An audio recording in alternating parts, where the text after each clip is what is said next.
Welcome to your presentation on strengths, needs, attitudes, preferences, and temperaments, otherwise known as SNAP-T.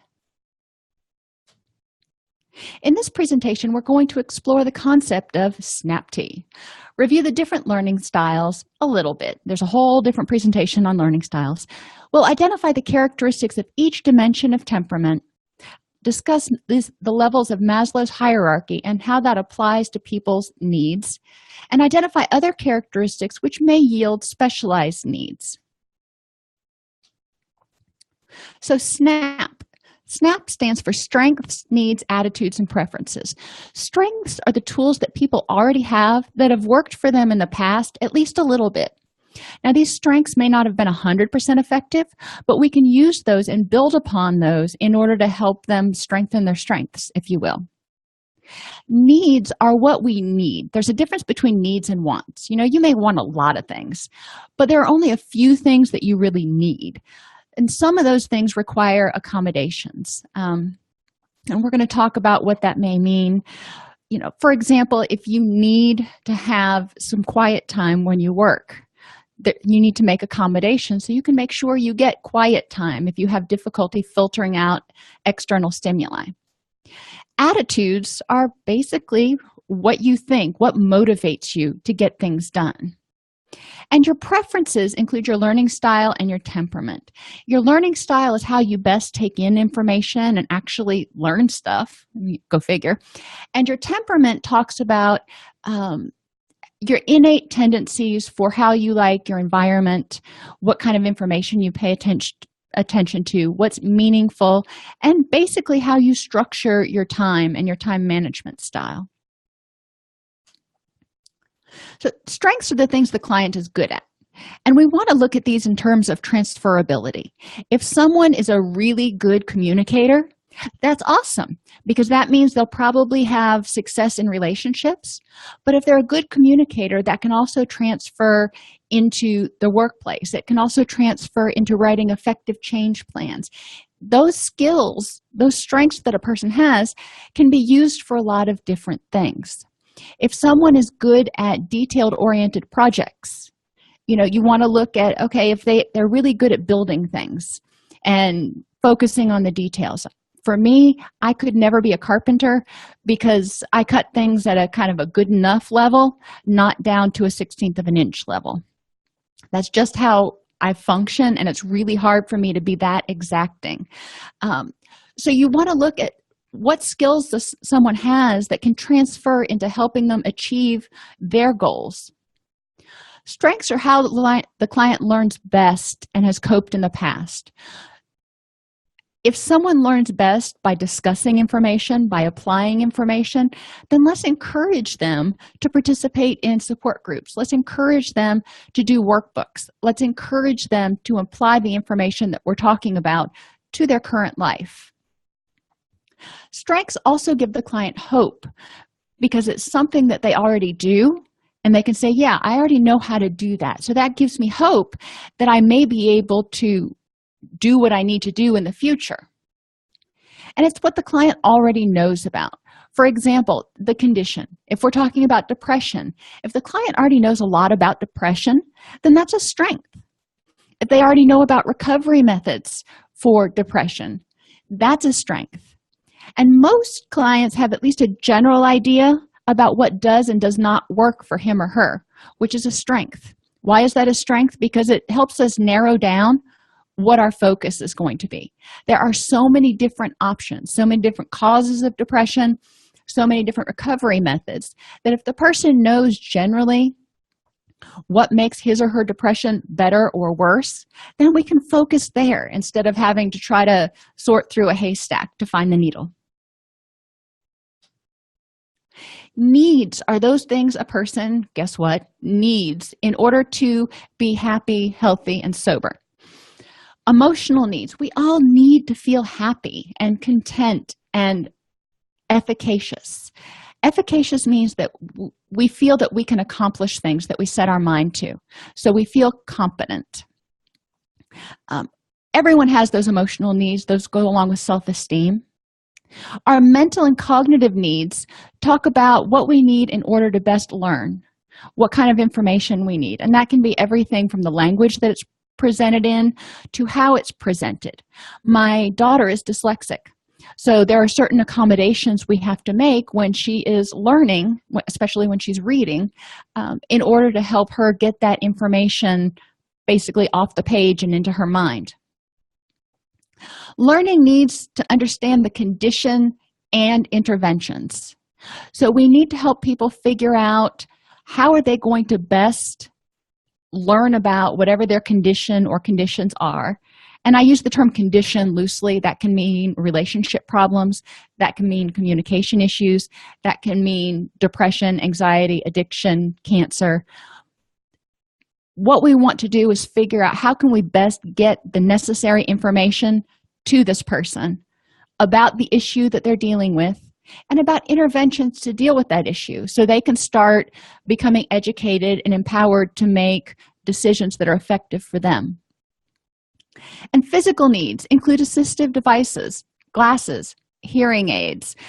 Like I said, with my daughter with dyslexia, she needs to have everything that she reads. If she reads it on a computer, which is a lot harder for her, she needs to have double spacing between the lines, because when the lines are crammed together, she has a hard time actually reading what's there.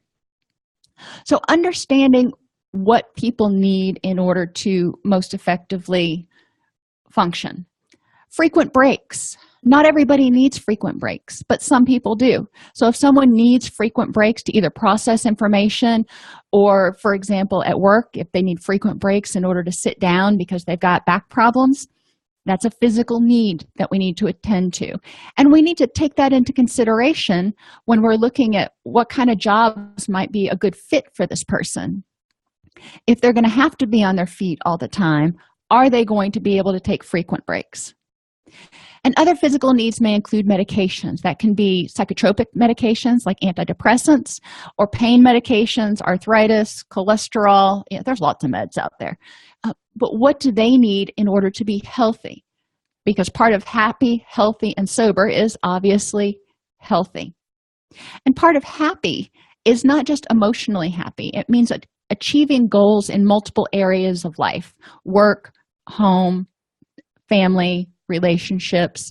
There's a lot more to life than just recovery. Social needs. We all need friends. Some people do really well with a couple of friends. Some people have a lot of acquaintances and really thrive off the energy of interacting with lots of people. And they need to have an understanding of healthy relationships.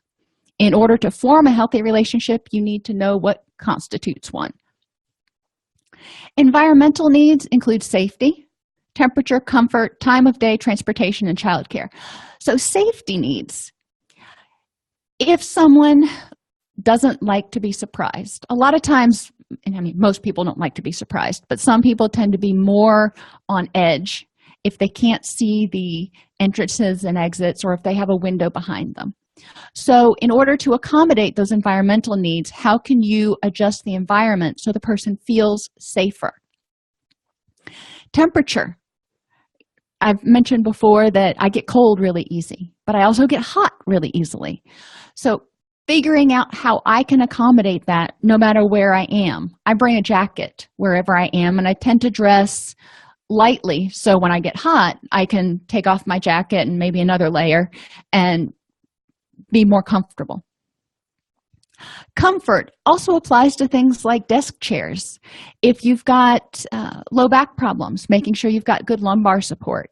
If the lighting is not correct, we want to make sure that people are not using extra stress or creating pain or extra distress by being uncomfortable. The time of day is important.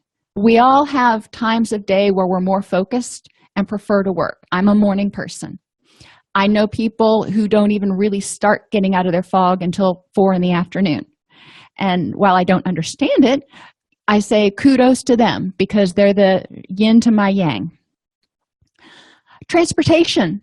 If you can't get from point A to point B, it's going to make it harder to get to your doctor's appointments, to get to your recovery meetings, to get to your job, to pick your kids up from school.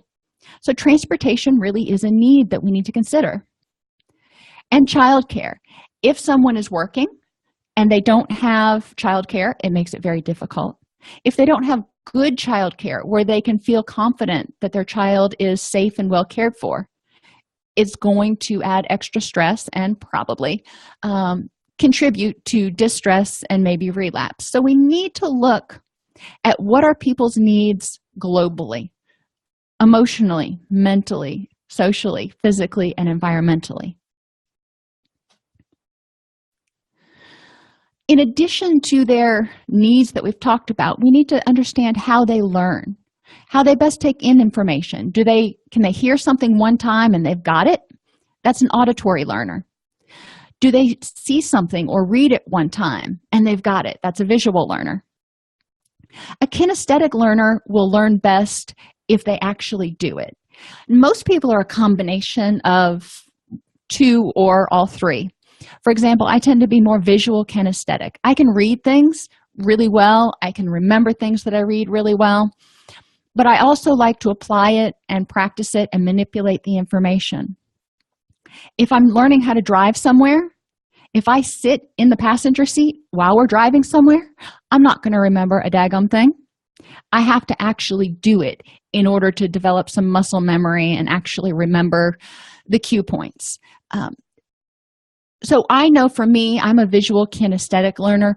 Auditory kind of falls to the back burner when I'm learning things. And then how you process information. Once you get all that information in your head, how do you process it? Do you take it all in and then take a break so you can synthesize it and have an aha moment?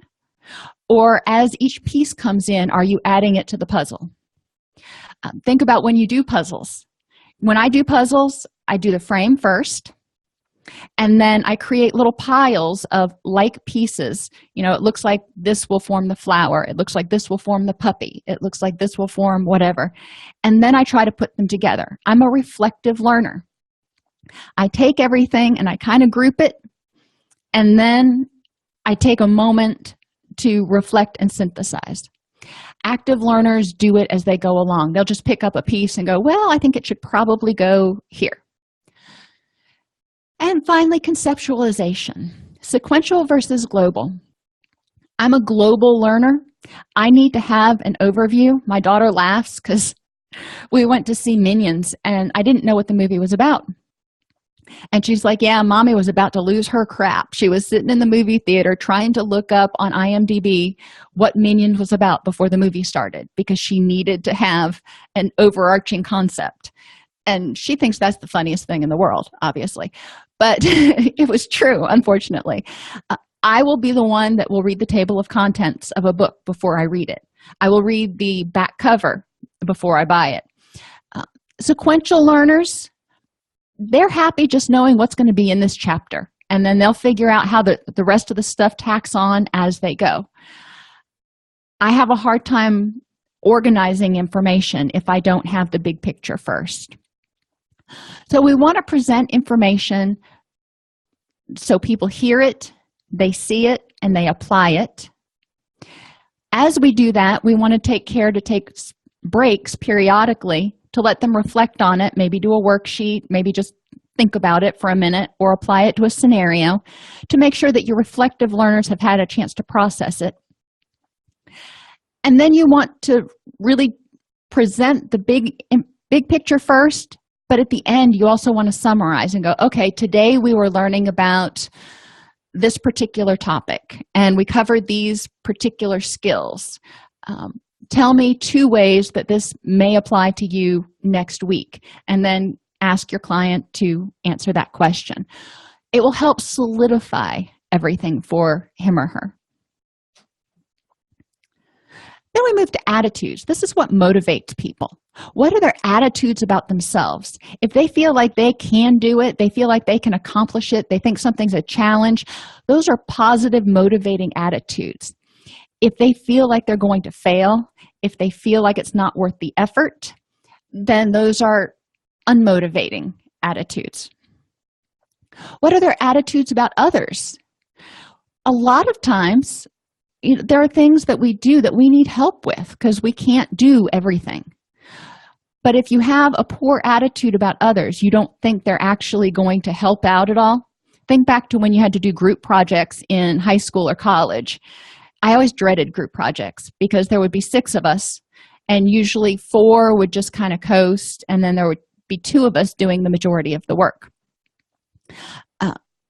If that's your attitude, then you are going to dread working with other people, and you're going to try to do it yourself. Now, in retrospect, maybe if I would have had more information about their learning styles and what would have motivated them, we could have engaged them better. But that wasn't my target at that point as a group member. I just wanted to get it done and get an A on it and be done with it.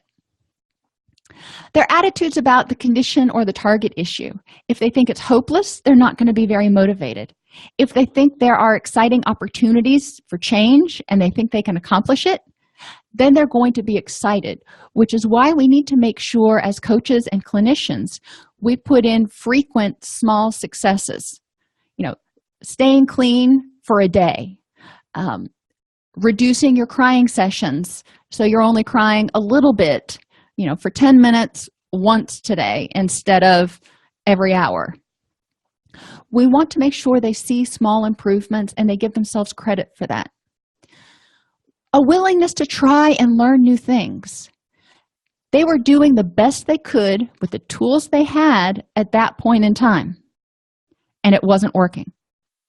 So now they've come to us, maybe they've gone through treatment or they've gone through self-help. They're at a point where they know kind of what direction they want to go, and they just need somebody to help them implement the plan. And they come to a coach and we say, okay, let's figure out how you're going to enhance the strengths that you have and look for some new tools that you may need to learn. And we'll point you in the direction of resources to learn those tools. We'll help you practice and do all that kind of stuff. So that's wonderful. But the client needs to be willing and not go, well, I already tried that.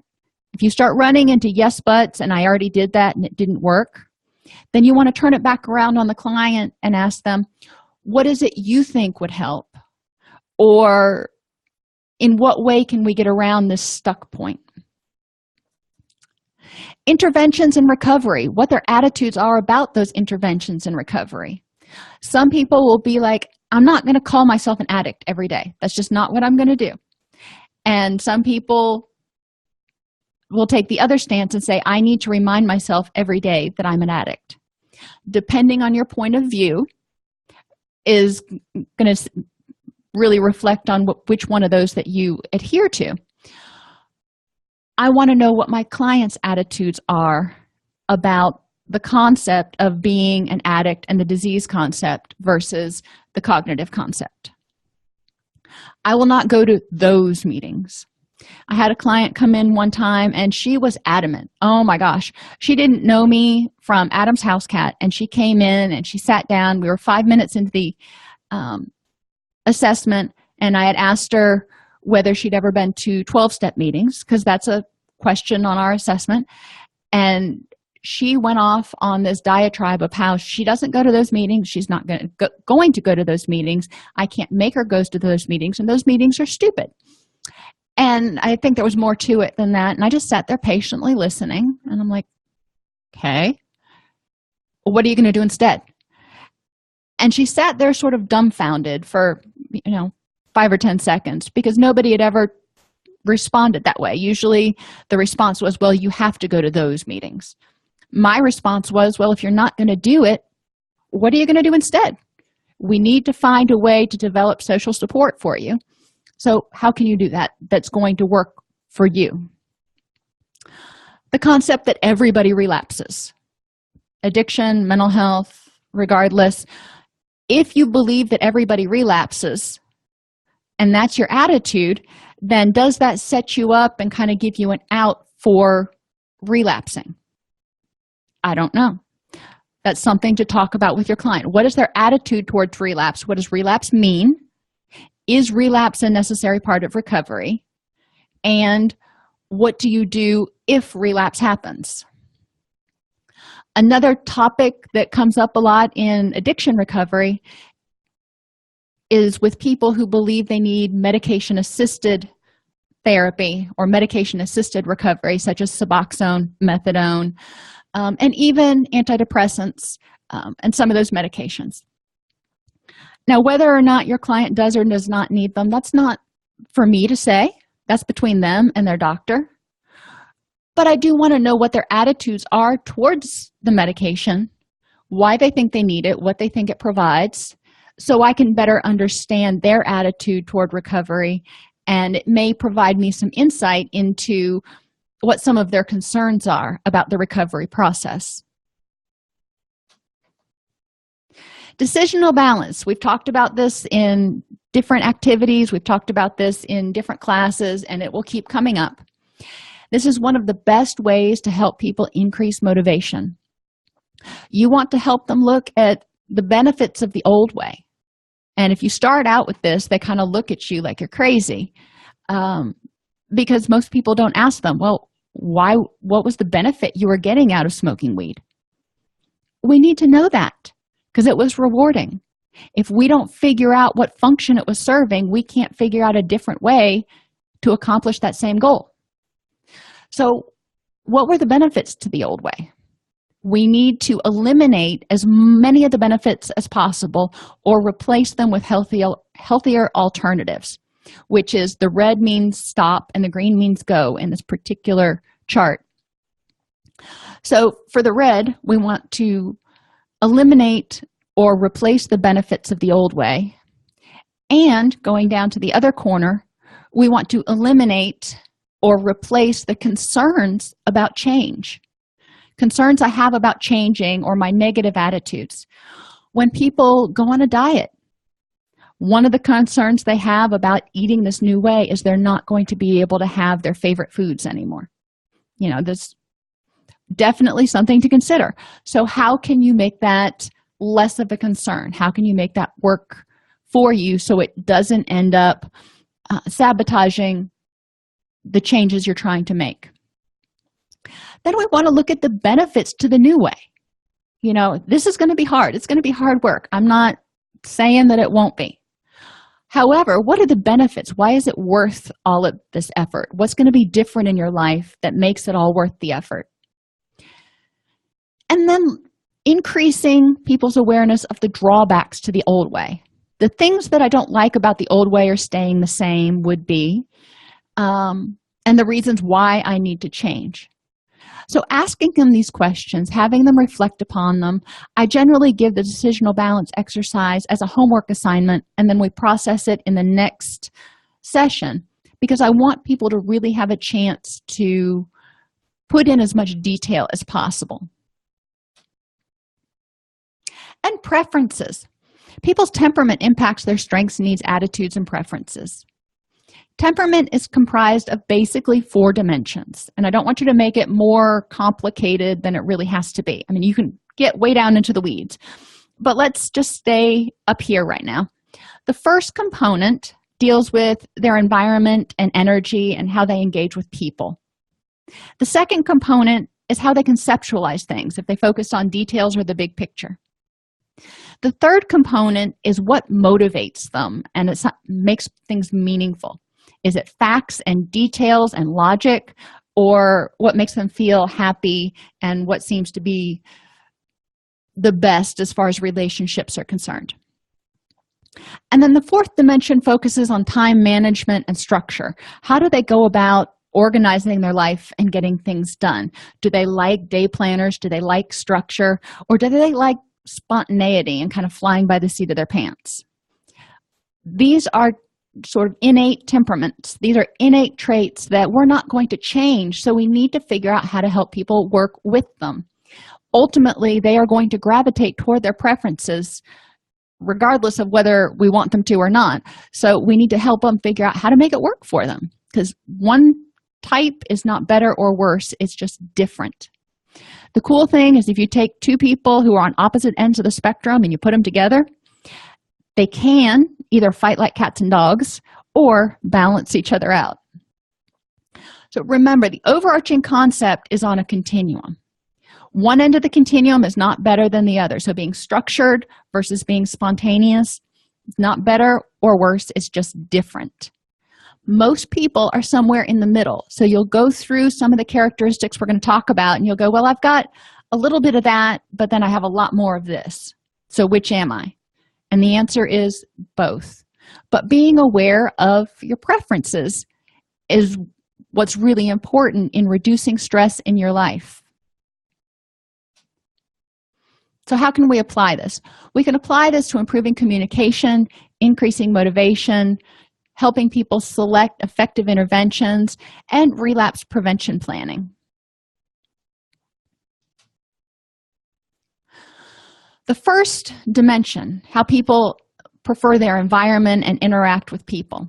Extroverts tend to be expansive. They're just wide open. They're easy to get to know. They love meeting new people, figure things out while they're talking, often enjoy background noise like TV and radio.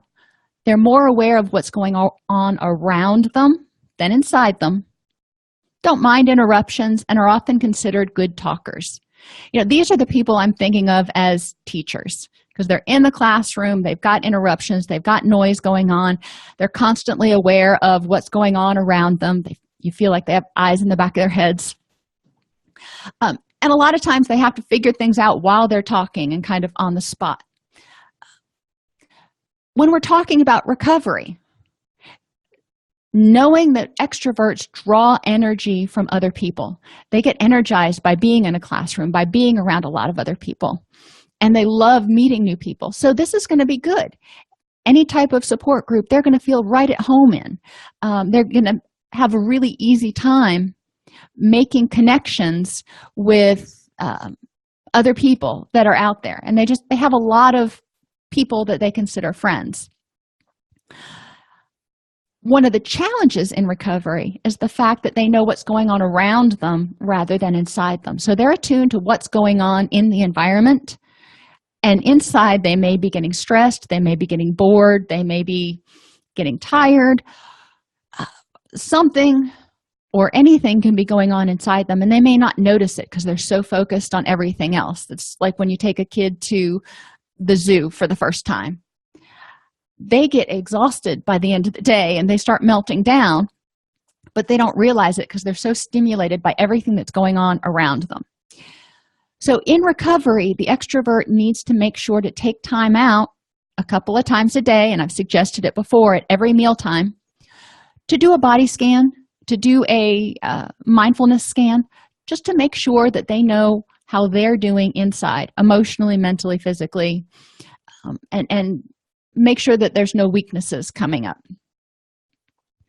Introverts are intense and passionate.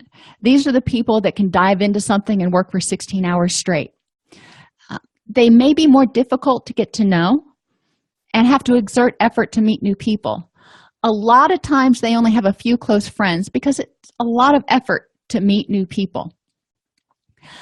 They take in information and like to figure things out before they talk. So if you know somebody who will take in a lot of information and then they'll go out on a run or they'll go sit out on the porch or something while they process it, they want to figure it out before they talk. Extroverts like to talk it out. Introverts prefer peace and quiet as opposed to background noise. They need to be able to focus. They're more likely to know what's going on inside them than rather than what's going on around them, dislike being interrupted, and are good listeners. So an introvert is going to be one of the people that you think of as being quieter. They're not going to be the life of the party. They're going to sit back and observe, and they're more aware of what's going on inside. So in recovery, we want to make sure that they're also paying attention to what's going on around them so they don't get caught in a situation they don't want to be in. As far as motivation, well, let's go back to introverts for a second. Some of your support group meetings, like your big 12-step meetings, are going to be overwhelming to the introvert. They'll do better in big book studies or in small support groups with maybe 4 or 5 people, or online support groups where they can hang back for a second and kind of get to know people and find a group that's small and seems to be more in alignment with who they are. But it takes them time to kind of warm up. Motivation-wise, extroverts are motivated by energy. They're motivated by being around other people. They're motivated by activity. When I go to the gym, I get really motivated because there's other people around, the TVs are on, there's all kinds of stuff buzzing around, and that gets me energized. Someone who is an introvert may get overwhelmed by all that stimulation. When we talk about thinking versus feeling, we're really talking about how people are motivated.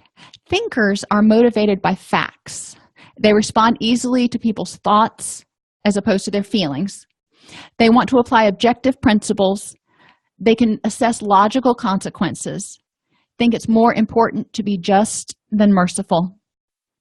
Think about things through a true-false lens instead of a good-bad lens. So like a legal lens instead of an ethical lens, maybe. And may think that those who are sentimental take things too personally. Thinkers may argue both sides of an issue for mental stimulation. Think attorney. Attorneys really like justice, responding to thoughts, being objective, and arguing both sides of a situation to kind of see both perspectives. When you're dealing with somebody in recovery who responds this way, you want to encourage them to look at the logical consequences of what they're thinking about doing or the choices that they're making. You want to give them objective principles to learn about and to apply. And you may also have them play devil's advocate, have them argue both sides of an issue in order to come to a conclusion. If your person is more on the feeling side, they think about things like care, compassion, what makes them feel good, what makes them happy. They respond to people's values, and they want everybody around them to be happy. They tend to be very sentimental, and they're good at assessing the human impact of things. They believe it's more important to be caring and merciful and look at things through a good and bad lens. They may think that those preferring objectivity are insensitive and really prefer to agree with those around them. So if you're dealing with somebody who's a feeler, they're going to be more motivated if they're surrounded by people in recovery who are like-minded. They like to agree. They don't like to cause waves. They like everybody to be happy. So we want to make sure that they're in an environment that encourages happiness and contentment. Now, sensing versus intuitive refers to how people deal with information. Sensing people are practical, realistic, detail-oriented, would rather do than think, and they may see the details and ignore the big picture.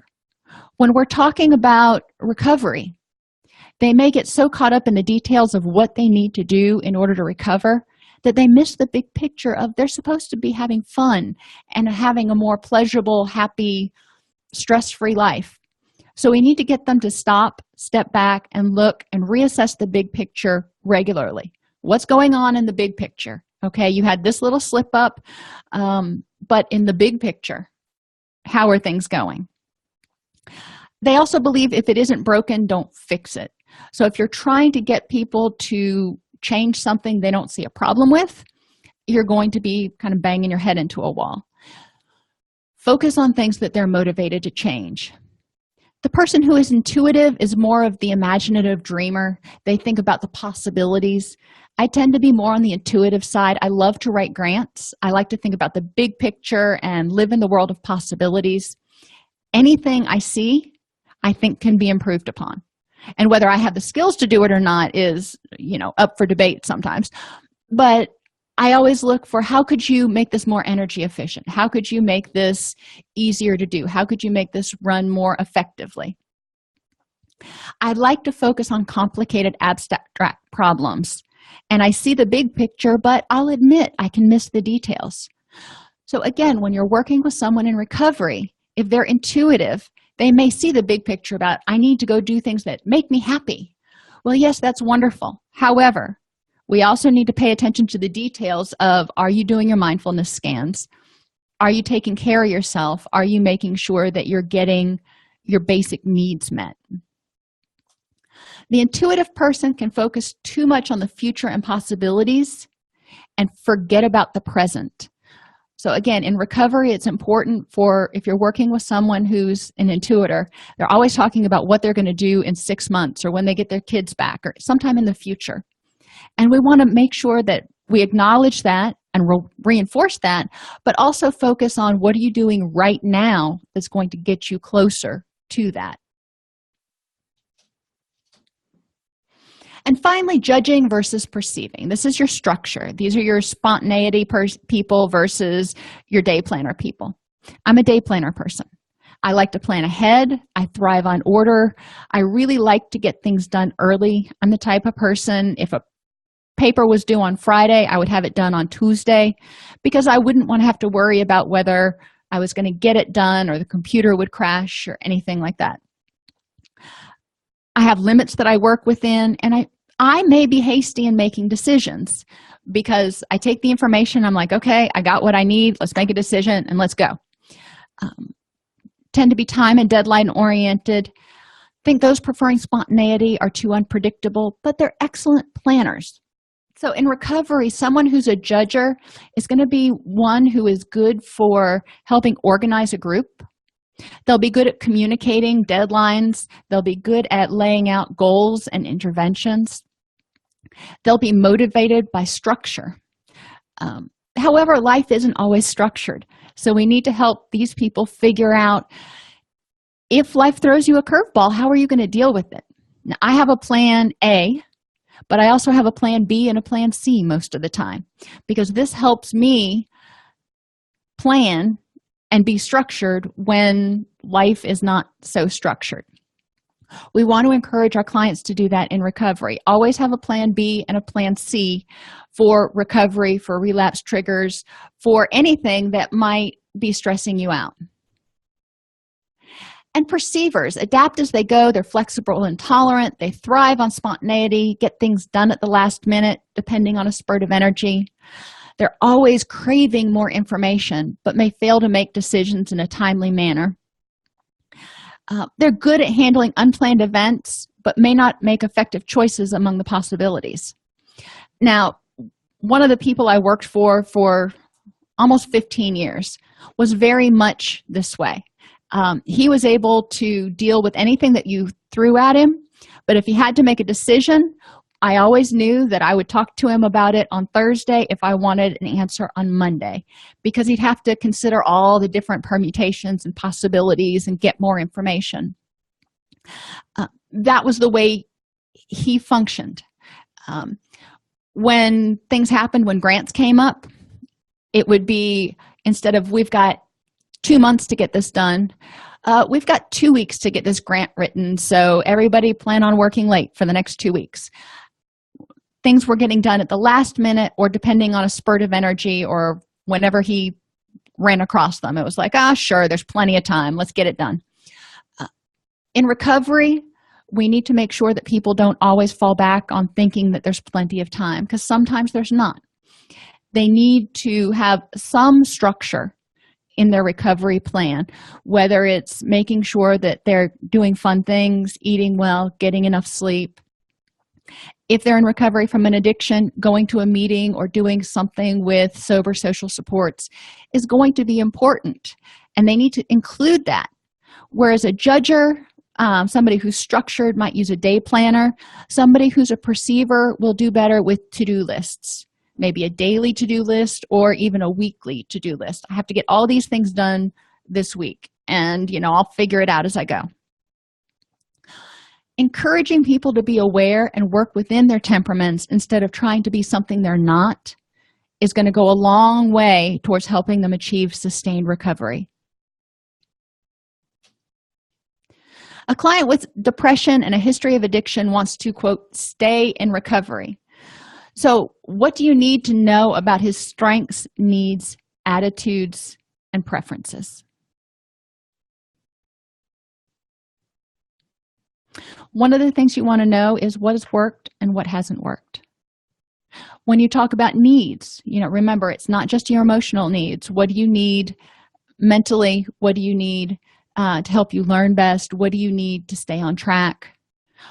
What are your motivating factors? What are your attitudes about what your options are? And how can we make this work within your personality, within your temperament, within your preferences? Treatment involves helping people learn what's causing their distress and tools to manage it. Effective change involves helping people maximize their strengths, consider their needs and motivations, address their attitudes, both positive and negative. We want to enhance the positive and deal with the negative, and work in harmony with their own preferences instead of trying to be something that they're not. As a coach or a clinician, it's important to pay attention to the potential pitfalls of your treatment or discharge plan based on the person's strengths, needs, attitudes, and preferences. A lot of times, if people relapse, we can find out that we missed something in our assessment, learn from that, adjust the treatment plan, and move on.